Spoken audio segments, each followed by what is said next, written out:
అసలు మనకు పెద్ద జబ్బు ఏమిటంటే ఎవళ్ళు ఏం పంపినా వెంటనే ఏదో జవాబు పెట్టాలి.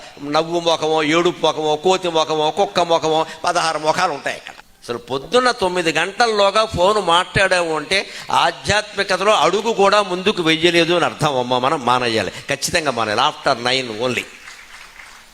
పొద్దున్న లేచాక స్నానం ఉండదా, సంధ్యావందనం ఉండదా, పూజ ఉండదా, దేవుడు దయ్యం ఏముండదా, ఈ దిక్కుమాలింది పట్టు కూర్చుంటా ఉంటే పొద్దున్నే ఒక నియమం పెట్టుకోవాలి. 9 వరకు ఫోన్ మాట్లాడద్దు. ఎవడు పిలుస్తాడండి? మన ఉద్యోగం చేసి యజమాని కూడా 9 పిలవడమ్మా, వాడికి తెలుసు. వాడు స్నానం చేయాలిగా. రాత్రి 10 కూడా ఫోన్ మాట్లాడడం, అప్పుడు కూడా ఫోన్ పక్కలో పెట్టుకోవడం. ఫోన్లో లైటింగ్ ఉంటుంది. తల దగ్గర దీపం పెట్టారంటే అర్థం ఏంటి? శవం అని అర్థం. అక్కడ దేనికి పెడతారు తల దగ్గర దీపం? ఫోన్ తల దగ్గర ఎలా పెట్టుకుంటారని అవతల బారేయాలి కదా. అబ్బే, భర్తనైనా వదిలేస్తాం, భార్యనైనా వదిలేస్తాం, కానీ స్మార్ట్ ఫోన్ వదలవాలి. ఈ మాత్రం తెగింపు లేకపోతే ఆధ్యాత్మికత దేనికండి?